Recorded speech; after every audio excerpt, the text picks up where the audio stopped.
हिंदुस्तानियों के रंग ये अजीब हैं, मस्त मौला कहेंगे या फिर गैर जिम्मेदाराना हरकतें। ऐसा ही कुछ देखने को मिला कपिल शर्मा की शो पे। नमस्कार हिंदुस्तान, स्वागत है आपका मेरे चैनल नंदिनी जो मैं हूं नंदिनी। कैसे हैं आप लोग? मुझे उम्मीद है बहुत अच्छे होंगे। अच्छे ही रहना और कोरोना नियमों का पालन शिद्दत से करना, क्योंकि कोरोना अभी गया नहीं है। तीसरी लहर ने दस्तक दे चुकी है, इसलिए हिंदुस्तान को मस्त मौला अंदाज छोड़ना पड़ेगा, थोड़ा जिम्मेदार और थोड़ा समझदार। क्योंकि हम देखते हैं लोग अभी भी बहुत पालन बिल्कुल नहीं करे। किसी को भी बोलो मास्क पहन लो, कुछ नहीं होता। क्या हो रहा है? ये सब अब भी चल रहा है। लेकिन मैं बात करूंगी कपिल शर्मा की शो की। कपिल शर्मा की शो में स्मृति ईरानी को एक सिक्योरिटी गार्ड ने नहीं पहचाना। वो अपने बुक की पर उनकी किताब लिखी है उन्होंने, उसके प्रमोशन के लिए कपिल शर्मा की शो पे गई थी, तो सिक्योरिटी गार्ड ने उन्होंने पहचाना नहीं। इसकी वजह क्या हो सकती है? कई तरह की समस्याएं। जितना मुझे समझ में आता है, हिंदुस्तान के लोग एक तो है कुछ गैर जिम्मेदार ना। स्मृति ईरानी को नहीं पहचानने का मतलब, क्योंकि सास भी कभी बहू थी में लीड रोल किया है, लेकिन उस बात को काफ़ी टाइम हो चुका। इंडस्ट्री में तो जो लोग आते हैं वो 2 दिन में ही अस्त हो जाते हैं, लेकिन वर्तमान में वो केंद्रीय मंत्री हैं, सभी को पता है।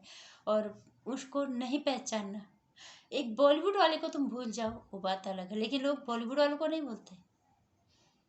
एक हमारे देश जिनके हाथों में है उनके बारे में किसी को कुछ पता नहीं होता।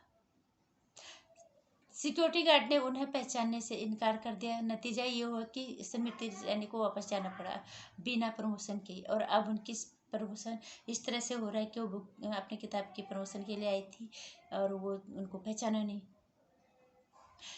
कई चीज़ें होती हैं। एक तो लोगों को ये होता है कि यार हमें क्या करना है, कि कौन चला रहा है देश, कोई फर्क नहीं पड़ता। उनका मस्त मौला अंदाज सच्ची में रहता है। उनका तो जिसको देना था वोट दे दिया, जो चला रहा है चला रहा है। तीसरी चीज़ समस्या और होता है कि ना, हम आए दुनिया में खाए पिए, बस कुत्ते तरह खाए पिए सो गए, मस्त रहे, कोई दिक्कत नहीं है। एक चीज़ होती है जिसको कहते हैं हम एक जिम्मेदार इंसान, जिसको घर की जिसकी जिम्मेदारियां, घर की कई तरह की परेशानी से वो इंसान जूझ रहा होता है, तो वो अपने जब भी उसका ऑफिस होता है या कहीं पे भी अपने कार्यस्थल पे होता है, तो वो नहीं पहचान, वो उन्हीं चीज़ों में घूमता है, उसका दिमाग रहता है। नहीं तो स्मृति ईरानी को नहीं पहचानने की वजह क्या हो सकती है?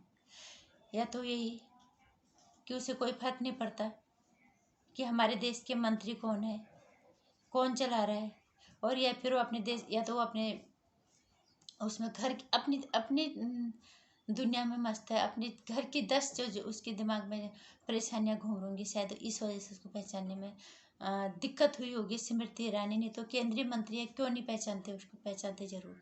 लेकिन अफसोस की बात है कि हमारे देश में इस तरह के भी लोग हैं। भले ही बॉलीवुड वालों को पहचान लेंगे, लेकिन हमारा देश कौन चला रहा है उसको पहचानने की ना तो उन्हें ज़रूरत होती, ना उन्हें समझने की ज़रूरत होती है। और दूसरा चीज़, वाकई में बहुत ज़्यादा जो एक आम इंसान होता है, वो अपने घर की परेशानियों से जूझ रहा होता है, बहुत ज़्यादा दिक्कतों का सामना कर रहा होता है। उसको वाकई में पता नहीं होता हमारा देश कौन चला रहा है या क्या हो रहा है।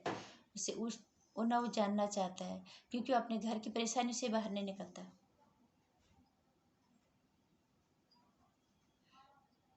और कुछ लोग सब कुछ जानते हुए भी अनजान में रहते, कहते हैं हमें क्या करना है, भाड़ में जाए देश। एक एक दो दो, ये पता नहीं कितना नेट दिन भर में फूक लेते हैं, कभी किसी को ज़रूरत नहीं होती कोई एक पोस्ट कहीं पे डालें। हम भी इस देश के नागरिक हैं, इसलिए नेता बेफिक्र हो जाते हैं। इसलिए नेताओं को होता है हम जो कर रहे हैं करने दो, हम जो कर रहे हैं, हमें कोई कहने वाला तो है नहीं। कुछ लोग परेशान हैं, कुछ मस्त मौला है, और कुछ लोगों को फर्क नहीं पड़ता। यही वजह है कि नेता मनमानी करते हैं, उन्हें जो करना होता है वो करते हैं। वो कभी नहीं तो वो देश अपनी जिम्मेदारी को कभी शिद्दत से निभाती नहीं है। जो उनका घोषणा पत्र में होता है उस पर वो कभी ध्यान ही नहीं देते। उनका यह है कि किसी तरह से उन्हें कुर्सी मिल जाए, यहाँ तो कोई कुछ कहने वाला है नहीं। ये हिंदुस्तान है, इसीलिए इस देश की तरक्की तो ऐसे मुश्किल ही होगी। नहीं तो आज कोई भी इंसान है, हर इंसान के हाथ में फ़ोन है, सभी जानते हैं। कोई जानना नहीं चाहता, कोई समझना नहीं चाहता, और किसी को कोई फर्क नहीं पड़ता।